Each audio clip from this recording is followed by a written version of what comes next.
Good morning, ladies and gentlemen. I'm meadsy69. Welcome back to the channel. Today we're going to have a look at the king of DPM, the king of heavies in tier 10, and it has the most DPM in tier 10 for the heavy tanks, and that is the WZ-113. Now, the WZ-113 is a good tank with the DPM with almost 3,500. That is way above everything else. I mean, way above everything else. It has 255 penetration, 420 alpha, 7.3 seconds reload, and it is the 122mm gun. 2.08 aim time and dispersion 0.317, but it only has 6 degrees of gun depression. It does have 50 kilometers per hour speed, which is very, very, very nice, and it does have a nice armor profile.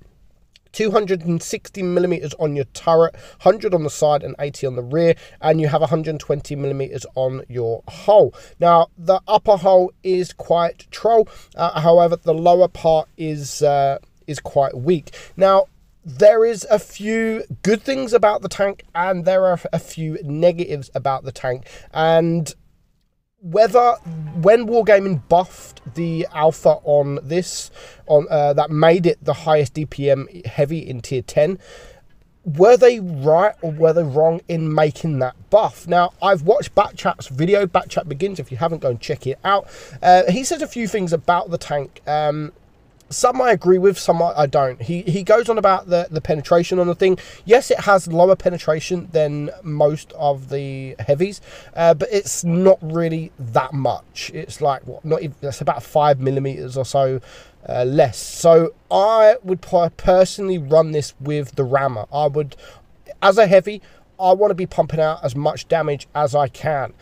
So that's my personal opinion, and it's up to you. Whether you run rammer or calibrated shells, it really is up to you. If you want to go for the penetration, you run the calibrated shells. If you want to go for the rammer, you run, if you want to go for the DPM, you'll run the rammer. So if you run the calibrated shells, your DPM goes down to around 3,200. So you're losing almost 300 DPM, which is nearly one shot per minute.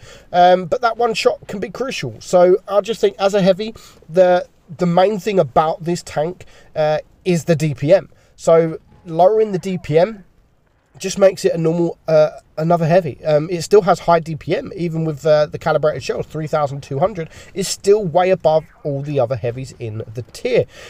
So it does have a few things going for it, and one is that DPM. 2 is the armor. The turret armor is amazing. 3 is the speed. But other than that, there is quite a few things that is wrong with the tank, and when Wargaming buffed the tank, I think they buffed it wrong. I think they went for the wrong buff. They shouldn't have gave it more DPM. It didn't need more DPM. What really struggles, what this tank struggles with, is the traverse. Absolutely awful, and probably, as Backchat says, probably one of the worst traverses tanks at the track traverse, turret traverse, everything. It's really slow. So if you get caught out in the open, you buy a light tank or a fast medium tank, you are going to get caught out and you're just going to get absolutely ruined because your traverse is just so freaking slow. I mean, even the turret traverse there is slow, but the track traverse is utter poor. It really is poor. Along with that, it only has the 6 degrees of gun depression, and that makes it quite bad as well. So it basically is a brawling tank.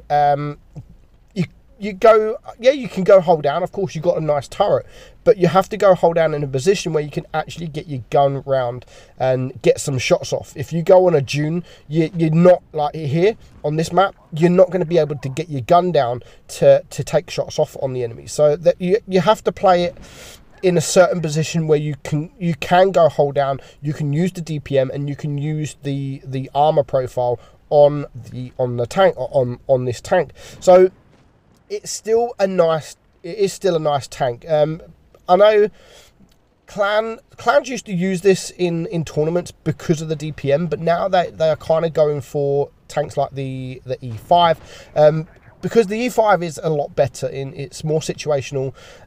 You've got the speed boost, it's just as quick. You've got the DPM, you've got the turret, and you've got that traverse. Whereas the 113, they don't really use it anymore, but just because the traverse is and the gun depression is so freaking bad, and it is bad, but it's still worth the grind. The tank is still worth the grind, but there is ways of playing it. I mean, you can go with your medium tanks and help your medium tanks, but because you have that DPM, you have medium tank DPM, so you basically have the same DPM as exactly the same DPM as the WZ-121, and almost the same as all the sort of Object 140s and the T62s and the T22s, the Leopards. You have the same DPM as these guys, so you have 50 kilometers an hour speed, so you can go with your medium tanks. But if you do go with your medium tanks, just be careful, because if you get caught off guard, you're just going to get absolutely destroyed.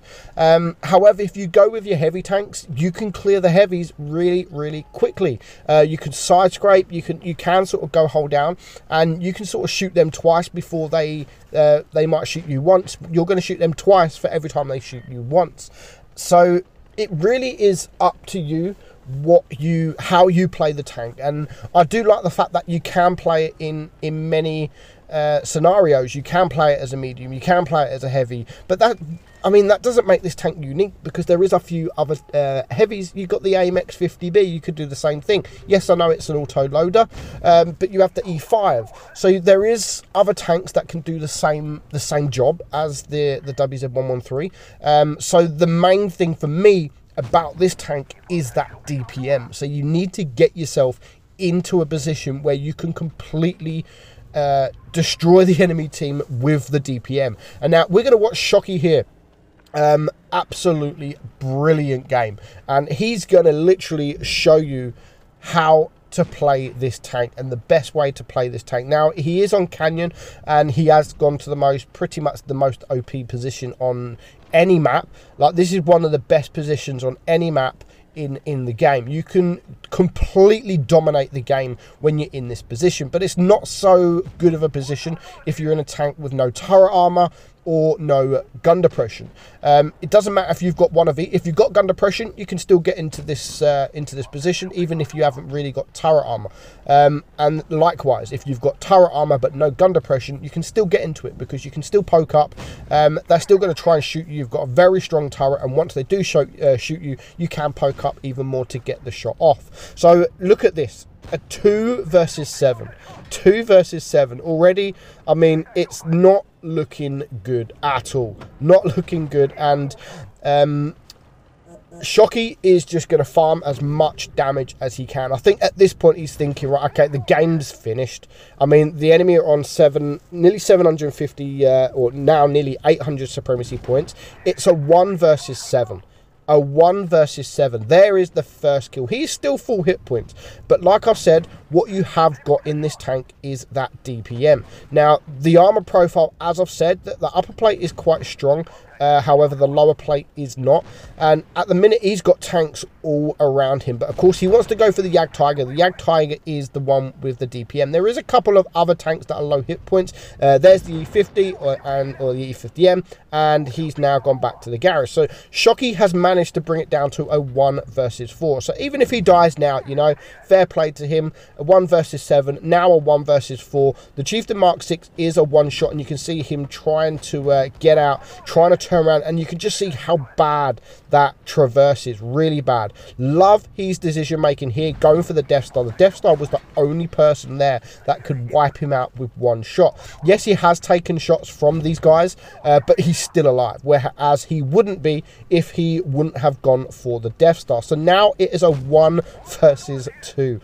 1 versus 2. He's managed to clear 5 tanks all on his own, and this is where the tank just sings. You know, when you are up close and personal with tanks like this, you can wiggle your tank, you can get bounces, but of course the penetration does kind of suck. Now, I was expecting him to sort of go back, but he's still going to go forward and he's still getting bounces. Nearly 3k block damage. Where is this other tank? What is this other guy doing? Why isn't he coming up behind him whilst the M103 is dealing with him? He needs another bounce. He gets another bounce, and he should now out DPM this M103. But where is this other tank? And this is where, as I've said, I thought he was going to lose it there because of that traverse. The WZ-113 on the enemy team misses his shot, and just wow. Absolute wow. 3.5k block damage, and he ends on 8,157 damage. Top Gun, high caliber Rozani, steel wall Kolobanov, a 1 versus 7 Rozani medal, and that is the kind of stuff you can do with this tank.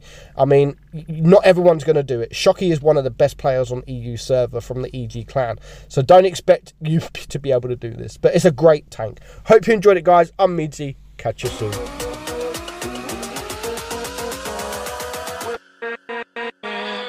With